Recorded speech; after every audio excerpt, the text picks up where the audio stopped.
Es un momento difícil, este momento que viene ahora. Es un momento difícil para el programa y es un momento difícil para el colaborador del programa, Daniel Ramírez, el que tiene el apellido Ramírez. largo. Daniel Ramírez García Mina, el nuevo. Es un momento difícil para él porque comparece en calidad de invitado y de autor y de entrevistado. Fuerte. Sí, y entonces pues él no está cómodo, esa es la verdad. Buenos días, Dani, ¿cómo estás? Buenos días serán para ti. Además es que me habéis cambiado de sitio. Sí, Es un sí, momento ¿quién te ha sentado angustioso ahí? Por dos razones. La primera porque he oteado la mesa de Begoña varias veces y veo cómo anota los libros, los subraya, los dobla, los descuartiza. Y la segunda porque los descuartiza. el porcentaje de entrevistados que te sobrevive a ti no es demasiado elevado. No, pero en esta segunda parte del programa... Sí. Bueno, eso es lo que dices. El más entrevistador flojo. es muy blando. Sí, mucho. Es muy de como Mucho. de que todo le gusta, ¿sabes? Y no... Sí, así es verdad. Sí Y en que tu es verdad. caso... Hasta esta novela, ¿no? Y en tu caso... en tu caso... mi gran curiosidad es... o sea, tú...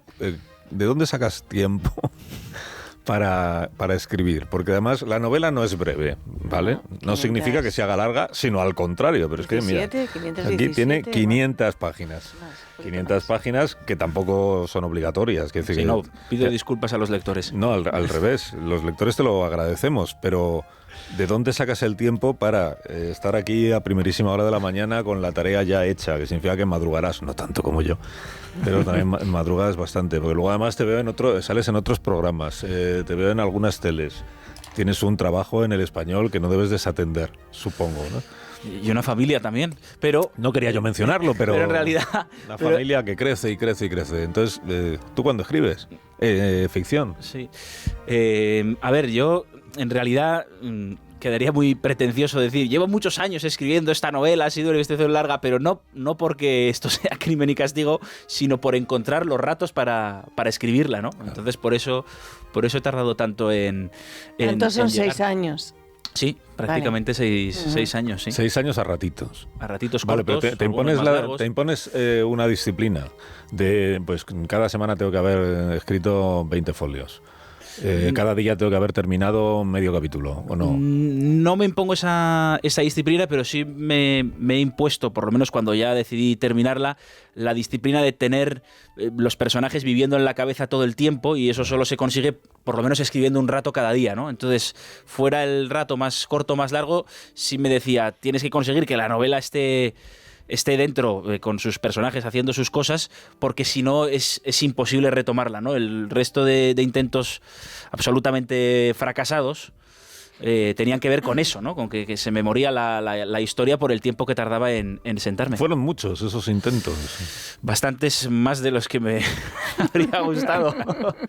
Y son proyectos que ya has enterrado del todo. Sí, para siempre. Sí. Sí. No pueden ser exhumados en algún No, momento. está muy de moda lo de exhumar, pero en este caso no vamos a exhumar nada. Porque ya no les ves posibilidades. No, ¿o qué? ninguna. Bueno, Después entonces tendrían. Hablemos de esta mejor. Hablemos de la Tendrían realidad. posibilidades. Entonces, sí. Hablemos del Tendrían. éxito.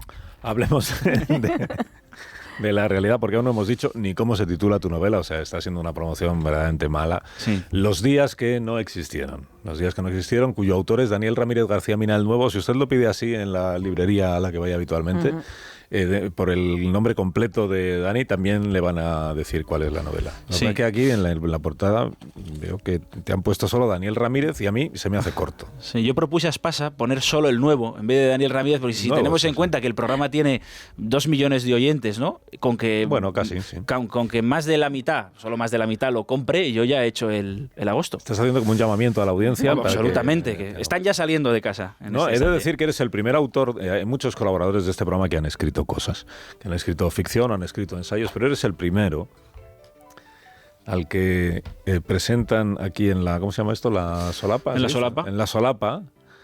Dice, Daniel Ramírez García Mina, es periodista y escritor, trabaja en Onda Cero en el programa de Carlos Alsina. Esto es lo primero que dicen de ti en la solapa. Eso sí. Sí. Y entonces, pues yo me siento muy orgulloso. Y además tendría que estar mucho más orgulloso porque la historia de la novela parte de algo que hizo Daniel Ramírez aquí en Más de Uno. Es verdad, con nuestros Tu centenarios. primera vida, sí. Con mi primera vida, aquellos centenarios, cuando me mandasteis a asaltar geriátricos y residencias particulares, entrevistando a gente que tenía 100 años o casi, yo empecé sibilinamente a vincular muchas de esas entrevistas a la violencia política, que es de lo que se trata la novela, porque muchas de aquellas conversaciones me permitían tomar notas para luego intentar construir con verosimilitud los personajes, ¿no? Y sobre todo en la trama que tiene que ver con los nazis refugiados en España, pues ahí hubo en Centenarios un polaco que vivió en la ocupación alemana, hubo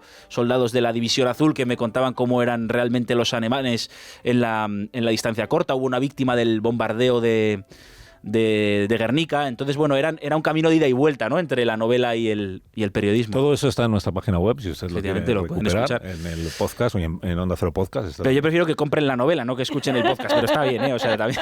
A ver, es compatible.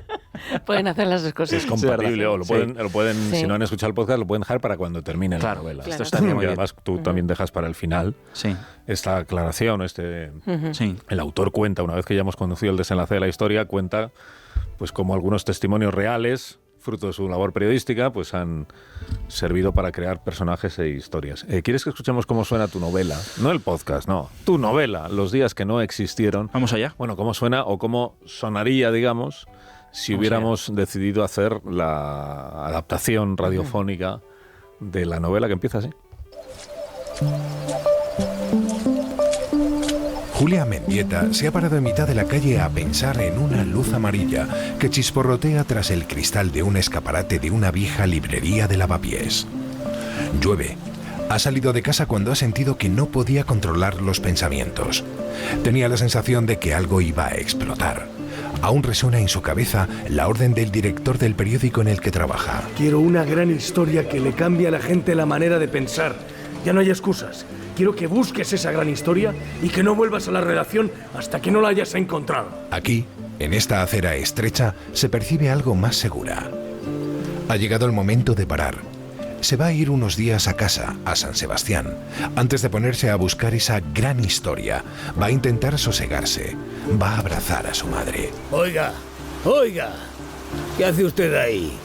Me está molestando. El librero se ha asomado por la puerta de su tienda. ¿Perdone? 20 minutos pasmada mirando el escaparate. No me gusta que me miren. ¿Le parezco un mono de feria? Justo iba a entrar ahora, pero creía que estaba cerrado. Bueno, ya me iba, perdone. No. Ahora pase usted, que si no, menuda pérdida de tiempo. Adelante. ¿Qué quiere? No hay más luz, porque es que casi no veo nada y resulta que es que... ¡Ay! ¡Tenga cuidado! Me va a salir usted cara. El librero, de mala gana, aprieta un interruptor y se enciende una luz más potente, que es también amarilla. Julia abre algunos libros al azar. La luz amarilla, las páginas amarillas. Se siente de pronto en el centro de una postal vieja y arrugada. Gracias, es una sorpresa que la librería esté abierta. Abro cuando me da la gana. ¿Este? ¿Qué vale? Bastante. 100 euros o 100 y pico. A ver, déjeme. Primera edición. Tiene usted buen ojo. ¿Y este? 60. También es una primera edición, aunque algo más reciente. ¿Y aquel de allí? 120. Vale. Va, siempre es lo mismo. Tocar para no comprar, tocar para no comprar. Yo sí quiero comprar. Pues céntrese en esa mesa. Ahí tiene libros a 3 euros, 2 por 5. Son también libros viejos, pero no tanto. Tendrán 40 o 50 años. ¿Y si me aconseja alguno? Venga, que me llevo el que me recomiende. Bien, pero deme algún dato. No le voy a recomendar lo mismo si es usted veterinaria que jugadora de baloncesto. No voy a elegir lo mismo si usted lee poesía o ensayo. Soy periodista. Periodista. ¿Y cómo se atreve a entrar aquí? No dejan ustedes de faltar el respeto al diccionario. ¿Ve todos esos periódicos de ahí? Fascismo, comunismo, monarquías absolutas, dictaduras. Lo peor de los hombres y lo mejor de las letras. La democracia ha arruinado el periodismo. Ay, ¿dónde trabaja usted? En el Universal, pero ¿por ser periodista no me va a dejar comprar nada? No soy una persona tan consecuente. Ande, tome. Este libro para los periodistas debería estar sufragado por la Seguridad Social. Eichmann en Jerusalén de Hannah Arendt. ¿Y por qué nos hace tanta falta? La banalización del mal. Mire detrás, en la contracubierta. Ahí lo pone. Un estudio sobre la banalización del mal. Ay, todos los días, R que R. Banalizan ustedes el mal en cada una de sus páginas. Y lo peor de todo, con faltas de ortografía. Es usted muy amable. Si lo lee, vuelva. Pues muchas gracias. Hasta pronto. Adiós. Julia, ahora sí sonríe. Quiere darle a entender que no la ha intimidado. El librero, cuyo nombre Julia no ha preguntado, se ríe a carcajadas mientras abre una caja y empieza a colocar ejemplares en una estantería desnuda. Este es el punto de partida de la historia y ya tenemos aquí pues algunas claves. Por ejemplo, que la protagonista es ella, ¿no? Julia Mendieta. Julia Mendieta, que es una periodista que acaba conociendo por casualidad a este librero, que pondrá en sus manos unos papeles. El librero es muy borde. Sí. Es que los libreros de viejo tienen... hay que entenderlos, ¿no? Entonces pondrá en sus manos unos papeles sobre la situación de los nazis refugiados en España tras la Segunda Guerra Mundial.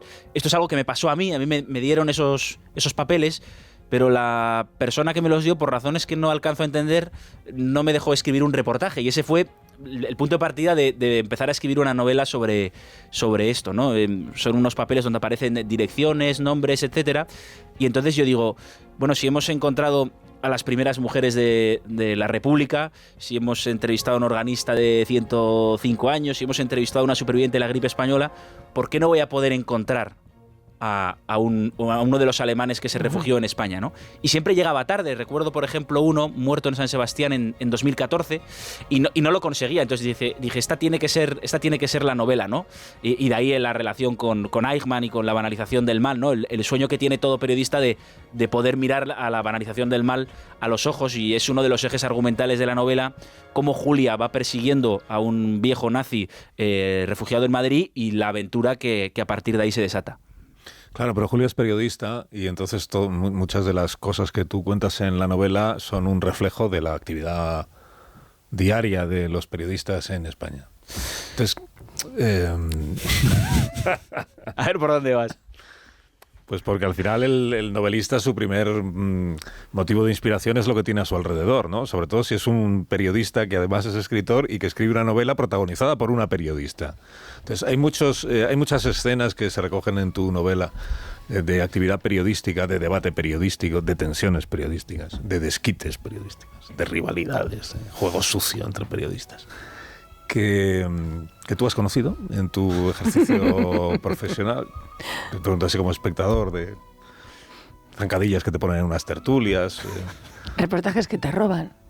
Directores que son un poco exigentes igual. Y a los que desde otros ámbitos les intentan hacer la vida imposible para arruinar su crédito y entonces difunden fotos de ellos y de su vida. Claro, todo esto es fruto de tu imaginación. Todo esto no tiene nada que ver con la realidad y cualquier nombre que se parezca habrá sido fruto de la imaginación. Yo por nombres no te he lector. preguntado todavía. Sí.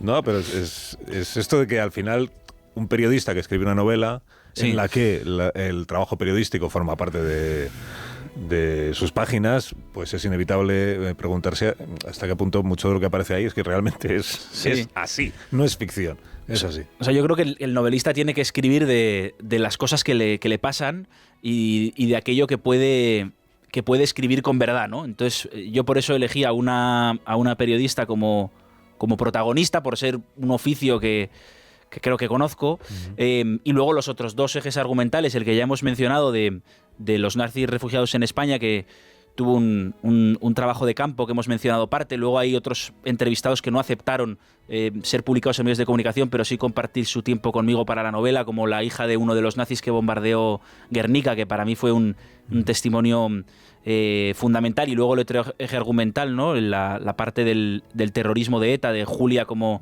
como nieta de un asesinado por ETA, un crimen sin resolver. Ahí también hay ecos de la propia experiencia, ¿no? De la Pamplona natal, en mi caso, San Sebastián en el suyo, de los años inmediatamente posteriores al plomo, ¿no? De los 90 y los 2000. Qué bien lo has hecho, que no has contestado directamente, lo has llenado de datos y datos. Hombre, pero es la que pregunta escucho, no ha sido escucho las contestada. entrevistas que hay en este programa, entonces hay mucha gente a la que puedo Todo lo que le emular. interesa. Se ha escapado bien. Ha contado lo que le interesa, pero en esta Sí. segunda historia, que es la historia de Julia Mendieta y de la familia de Julia y del abuelo de Julia, que es asesinado. Igual estamos contando más de la cuenta. No, yo creo que no. Que es asesinado. En esta segunda parte de la historia, tú le cuentas al lector al final del libro, cuando ya hemos conocido todo lo que había que saber, tú cuentas que ahí no hay un trabajo de campo como tal, lo que hay es una experiencia directa que tú has tenido por haber crecido en Pamplona y por haber descubierto mucho tiempo después que algunas de estas cosas tan desagradables que les han pasado a muchas familias en el País Vasco y también en Navarra y en otros lugares de España, que es sentir la presión, el acoso de personas que viven muy cerca de ellos y sentir el peligro de que puedan acabar dando el paso de utilizar la violencia contra... Que tú todo esto lo has... no diré que lo has sufrido directamente, pero sí que lo has conocido directamente porque personas de tu entorno más inmediato han tenido que sufrir situaciones de esas, ¿no? Sí, o sea, yo tuve una experiencia mientras había empezado ya a escribir la novela, que me voló un poco los esquemas, ¿no? O sea, yo estaba escribiendo una novela sobre nazis refugiados en España con esto de los papeles encontrados, las entrevistas con la hija del nazi que bombardeó Guernica y todas estas entrevistas que hemos mencionado. Y en ese momento, cuando yo estoy escribiendo, mi abuelo, fiel oyente de este programa, al que conocéis, 95 años, me cuenta una historia que yo no sabía, y es que él había sido extorsionado por ETA. Esto a mí me provoca una sensación que no sabía muy bien cómo describir, pero que fue importante porque eso significaba, cuando empieza a contar los detalles de las llamadas y de las cartas, esto significaba que en mis recuerdos no se correspondían con la realidad, ¿no? Ni de lejos. Es decir, los momentos en los que yo iba con mis hermanos a casa de mis abuelos a jugar no eran en realidad tan felices o todo lo felices que yo recordaba, porque mi abuelo tenía que estar pensando a qué hora salía de casa, si había una carta en el buzón, cogerla más rápido, si había una llamada a deshoras, cogerla él. Y esta era una historia que él o no había contado a la mayoría de sus hijos o la había pasado muy, muy por encima, ¿no? Y hay historias, esto también está un poco en el libro, ¿no? Que hay historias que necesitan una generación o dos para ser contadas, y de ahí la relación entre Julia y el librero. Y entonces cuando yo me entero de esto, digo, voy a empezar a escribir la novela de nuevo porque necesito que a la protagonista le esté pasando esto que a mí me está pasando, con una historia que no tiene nada que ver, con una historia que es ficción, pero que sí puede nutrirse de esas sensaciones extrañas que yo iba teniendo y que me obligaron a revisitar todos mis recuerdos en relación a ETA, ¿no? Lo nuevo, lo que no sabía, pero también cosas que estaban ahí de niño y a las que quizá no había dado un análisis adulto todavía. Hay que explicar a los oyentes que Dani es muy joven y que los oyentes creen que eres muy mayor. Tú tienes 30 Soy muy años. joven. Tienes 30 Contigo, viejo joven. Por eso os insulto todas las mañanas para camuflarme. No, quiero decir que no has vivido como adulto toda aquella etapa en la que esto era el pan nuestro cada día para mucha gente y para muchas familias, que era la presión, esto que Amón diría la presión atmosférica, ¿no? Que es esto que está sucediendo todo el tiempo a tu alrededor y que te obliga a llevar una vida diferente a la que te gustaría. Tú eso no lo has vivido Claro. como adulto, lo has descubierto después como adulto por tu juventud. Y no sé a dónde iba. Igual que la no, protagonista. la banalización del mal. Sí. La banalización del mal, en el comienzo lo hemos escuchado en este pasaje, es el libro que el librero de lo viejo le regala, bueno, no, le vende a Julia Mendieta, le entrega para luego comentarlo. Y tiene que ver con los nazis y tiene que ver con todo lo que pasó con... Pero la banalización del mal afecta también a esta otra parte. Claro. O sea, desde una parte de la sociedad vasca, sociedad navarra, sociedad española, incluso desde una parte de los medios de comunicación, se ha contribuido o se contribuye hoy a la banalización de ese otro mal que fue la actividad terrorista en España. O sea, yo creo que sí, y además lo respondo con una anécdota muy concreta, ¿no? Yo la teoría me la sé que hay un ejercicio de desmemoria puesto en práctica desde la izquierda abertzale y asumido de manera táctica por por otros responsables políticos. Pero esto, aunque te lo sabes en la teoría, cuando yo empiezo a revisitar todo este mundo para escribir ficción, aún así te asombra, porque es siempre peor de lo que imaginas, ¿no? Y entonces yo tuve un recuerdo que para mí fue muy importante a la hora de escribir la infancia de Julia, el asesinato de su abuelo. Su abuelo es un hombre que escribe en periódicos y que antes de un momento político importante es silenciado con los disparos, ¿no? Para ahí fue, por ejemplo, muy importante para mí el viaje que hice con el hijo de López de Lacalle al lugar donde asesinaron a su padre en Andoain. Y entonces yo tuve un recuerdo que no sabía que estaba dentro de mí, y es que el primer campamento al que me mandan mis padres, a un pueblo de la montaña, íbamos los chavales de Pamplona y luego ahí habría pues la cuadrilla que decimos allí de chavales del pueblo. Tendríamos 8 o 9 años. Y yo no tenía ningún tipo de, como es lógico, de conciencia política. Pero sabía que había algo que se llamaba ETA y que mataban, y que yo de vez en cuando estaba jugando y escuchaba, matan a no sé quién, no sé cuántos. Y entonces, cuando se produce el encuentro en la plaza o en el frontón entre los chavales de Pamplona y los chavales del pueblo, y sale la palabra de ETA, algunos de estos chavales del pueblo los definen como los suyos, como los gudaris, como una especie de hermanos mayores que los están protegiendo, y además lo hablaban con la misma naturalidad con la que hablábamos de fútbol o del juego que íbamos a hacer, ¿no? Entonces yo supongo que esto se quedó en algún lugar de la memoria y quizá conté algo en casa o no lo sé, pero sí sé que escribiendo el libro y escribiendo esa ficción, intentando ponerme en la cabeza de una mujer de 30 años, Julia, periodista, que ha perdido a su abuelo y que es un crimen sin resolver, fue un recuerdo para mí importante para dibujar ese personaje lleno de dolor y también de incomprensión, ¿no? De esa banalización del mal que mencionábamos ahora, de cómo se puede imponer en unos sectores el apoyo activo y en otros sectores la ley del silencio. Pero tú has pensado, me imagino que te habrás analizado y habrás pensado qué habría hecho yo si hubiera estado ahí.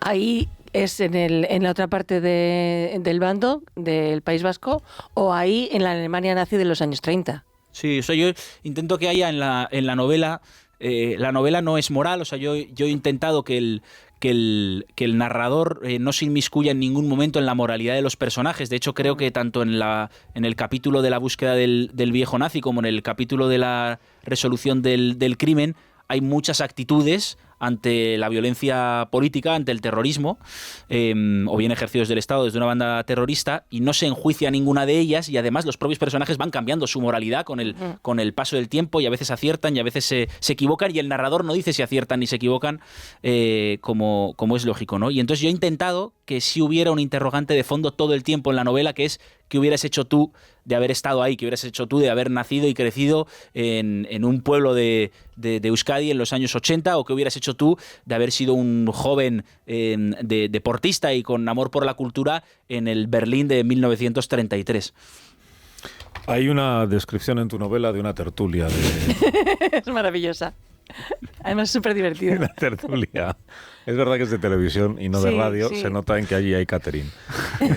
Sí, es verdad. Sí. Bueno, aquí tenéis unos churros. Lo que pasa es que el catering de este programa, para que la gente lo sepa, se circunscribe a los churros.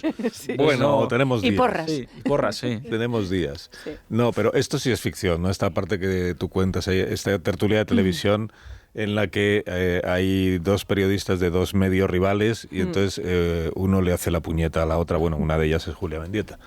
Y el otro le hace la puñeta sacándole asuntos personales para que ella pues, se desestabilice durante la... Esto no pasa, ¿no? Vamos a ver, si yo te voy a responder con claridad. Si yo hubiera creado en la novela personajes como tú, Carlos Alsina, como Pedro J. Ramírez, antes que mencionamos los directores, o como Sonsoles o Ferreras, por hablar de los programas, habría incurrido en una falta de verosimilitud. La gente me diría, pero esto no puede ser cierto, ¿no? Eso está por encima de la ficción, ¿no? Es verdad que me he aprovechado de esa condición de... tertuliano, joder, es una cabronada esto. Me he aprovechado de esa condición de persona que va a los platós y a los estudios de radio, bueno, pues para emplear algunas de las cosas, entre comillas, surrealistas que allí suceden para llevarlas a la ficción. Muy bien, muy correcta la respuesta. ¿Te parece bien, no? Vale. Que después de todo esto la novela es Nos vamos. trepidante, entretenida y se lo van a pasar bomba. Eso me gusta, me quedo con eso, es vertiginosa, es un thriller vertiginoso donde el lector no puede dejar de leer. Además, de verdad, no porque lo digas tú. Y espero que todos... A ver, los 2 millones no, pero en fin, que con que la mitad se anime, pues que se la compren, ya ha quedado claro, ¿no? Sí, Vale, sí, ¿no? estupendo. Hacía falta que... Es que la audiencia de este programa es muy cariñosa, muy brillante, pero ecuánime, sentido común. Hay que como persuadir, más que parece que estamos imponiéndoles comprarse la novela. Que pone Daniel Ramírez, tampoco ¿no? es eso. No todo lo largo que es el... No se trata de que usted tenga la obligación de comprarse la novela de Dani, pero es una buena idea que lo haga. Los días que no existieron, que ya está además a la venta. Si usted luego, por ejemplo, se compra la novela y quiere que Dani se la dedique, pues él se va a su casa y se la dedica. No, y además, independiente de la ciudad en la que esté, yo voy allí. O el país en el que esté. Bueno, claro, sí, es que esto es verdad. Para los oyentes de Hispanoamérica, pues, y además Espasa publica también allí, o sea que... Bueno, que tenemos que irnos, que una cosa es que el colaborador haya escrito una novela y otra cosa es que le vamos a dedicar el programa entero, que ahora tienen que venir los de los sucesos y eso. Que enhorabuena. Un placer. Muchas gracias, patrón. Muchas gracias, que vaya muy bien, no solo porque la venda, sino porque guste mucho. Muchas gracias. Los días que no existieron. La novela de Daniel Ramírez, García Mina, el nuevo. Hasta mañana, Dani. Hasta mañana, hasta dentro de unas horas. Un momentito y enseguida recibimos a Marlaska y a Rendueles, que también son colaboradores de este programa.